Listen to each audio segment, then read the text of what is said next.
The Nets should not trade for James Harden. So far, okay, so honestly, if you guys saw my last videos, I kind of deleted them. I'm not really going to do the whole new daily NBA series just because I'm really not that big. By the way, thank you guys for 150 subscribers, but 150 subscribers is not that big to open up pretty much an NBA show that's 30 minutes long. Like, people won't really want to watch it. And there's like, for an NBA show, it's not really much production to it. So I decided to scrap it and just make like one, two, or three daily NBA videos. So just stay tuned if you guys are new, and subscribe, and let's get into it.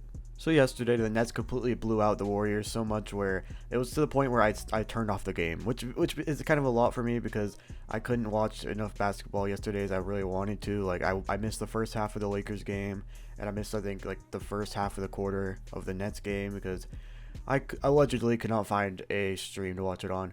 But nonetheless, Nets like won by about 30. Kevin Durant looked amazing. Kyrie looked amazing. Overall, I think the team looked really amazing, especially with a first time head coach like Steve Nash. I thought they'd have like more of a rough start and then end up smoothing it out the second half. And it is just one game. Let me preface that. I think that's the right word. It is only one game, so to say that the Nets are just going to be like the one seed, best team in the East, it's kind of an exaggeration. But that team just looks so good. Like, when you have Kyrie and Kevin Durant both like getting their ISOs off. And one thing I will say, yeah, the Warriors are not a very good on ball or individually or even team defensively. They're not a good defensive team at all. So it's really to say that the Nets are the best team in the East already. It's kind of crazy when you have Curry, Wiggins, and Eric Pascal on the same, and James Wiseman. James Wiseman. No. Let me talk about the Nets. So the Nets, DeAndre Jordan, like it really looked like Kevin Durant, Kyrie, and DeAndre Jordan, all three just had such good chemistry, where people were saying like there's too many ball dominant scorers, but you have those two. You have LeVert off the bench, who for some reason didn't even come to my mind when I was trying to predict sixth man of the year, which I never really wanted to make a video on, but that's early. I just didn't have him. That's all I know. I don't think I really picked a sixth man of the year, but I did not have Karis LeVert, and now I'm starting to rethink it because I forget how this dude's a 20-point scorer, and he's coming off the bench now, which is completely wild to me. Joe Harris just completely fit his role. I mean, and then there's Dinwiddie, the shooting guard, he's not a great defender, but he's all right. He can make very good. He didn't play very good last night, but I'm not really too worried about that. I mean, there was really no need for Dinwiddie. At the end of the day, you can say any of these Nets players didn't play good last night, but they didn't need to. They blew them out by 30. Now, yeah, the only even the Nets defense, which was going to be known as a weakness going into the season, the defense wasn't not that bad at all. Like, at least as a team, like individually, they might not have good defense. And that's the thing I don't understand. Okay, so what people are saying is the package for James Harden is pretty much Karis LeVert, Jared Allen, and Spencer Dinwiddie, which doesn't make any sense because James Harden doesn't fill any holes. Like, he doesn't fix anything about the team that the team needs. If anything, they need a really good defender. Like, if they could, I think Drew Holiday would be a better. They're not going to trade for Drew Holiday, obviously, but that would be a way better fit to trade for than Harden. So I don't even understand this whole Harden thing. I think Harden should that should be completely out the window, especially because I don't know, like the way he's just going, like he's James Harden's acting like a child right now, like going to these clubs like when he should be like practicing with the team. It's all just so corny. Like, really, I did not like I never really liked Harden, but I never hated him. But I'm starting to hate him the way he's acting. And next on the Warriors side, everyone's already saying they're a lottery team and they're horrible and Steph Curry can't win without Clay, blah, blah, blah. Just relax. It's one game. I mean, yeah, maybe Curry might need to duo Clay to get a top 4 seed in the West, but I still think, like, my prediction, I deleted the video, but my prediction was the Warriors were going to get the 9th seed and they were going to maybe win the play-in. It still could be true. I mean, Wiggins had a terrible game. Kelly had a terrible game. Pascal, terrible game. And Pascal, I know he's going to play better. Like, that was just really disappointing.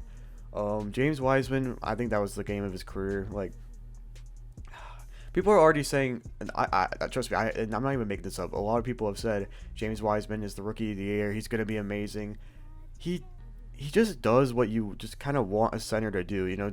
Wiseman, he was taking the open dunks. He was getting the open rebounds. And he was just getting what was given to him. Like, what more can I say? Did James Wiseman really impress you with that performance if you're watching the game? Like, he was out here making threes. I mean, he might have made a jump shot. I forget. I turned the game off like with 6 minutes left. So whatever I know he went off in that time, but I just don't see him. Like think about the top 5 centers in the NBA right now, and what special things those centers can do for you. Can you even picture James Wiseman doing any of that? Because all I saw, and this isn't really like, yeah, he's like, it sucks that he was given such a high expectation. He should not have been picked second. If he was picked like 10th, it would make more sense. I would be less harsh on him. But I'm gonna be harsh on the second pick. Like, I'm not gonna lie. He just, his pick and roll defense just looked atrocious. Like, and that's what you expect when you haven't played basketball in 2 years. But you just have to say it. Like, they could have traded down. Onyeka was on the board. They needed I had him as the perfect fit. Like, even a month before like the draft even started. I'm like, the Warriors need Onyeka, and they picked Wiseman. So, I mean, I don't know. But Curry, he didn't look bad. He didn't look bad at all. He looked pretty good. But when you have Wiggins and Kelly Oubre as your spot up shooters, I mean, you're gonna get nearly double teamed.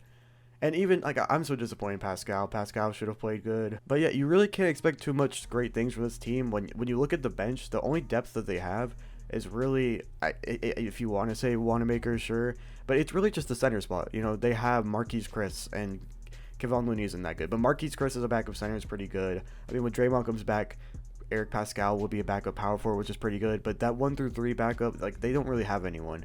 So now that I'm thinking about it, this might not be an exaggeration. They might be like an 11th or 12th seed. They might miss the play-in. I mean, hopefully not. I would love a good Warriors basketball. I would love Curry. Like, the play-in tournament is going to add so much intensity to the game. I would love it. If Curry and, let's say, I think Lillard. I think Trailblazers gonna be a lot higher. But let's say Lillard and Curry play in, where there's only 2 games max. Like, a 7-game series is cool, but like a 2-game series, like, that's actually not, like, you cannot miss that basketball. But yeah, that's gonna be the video. I'm gonna record another like Lakers Clippers video right after this. So if you're new here, just subscribe. Turn on notifications if you can. I'm gonna try not to spam them and only post videos that I think will be good. But yeah, peace.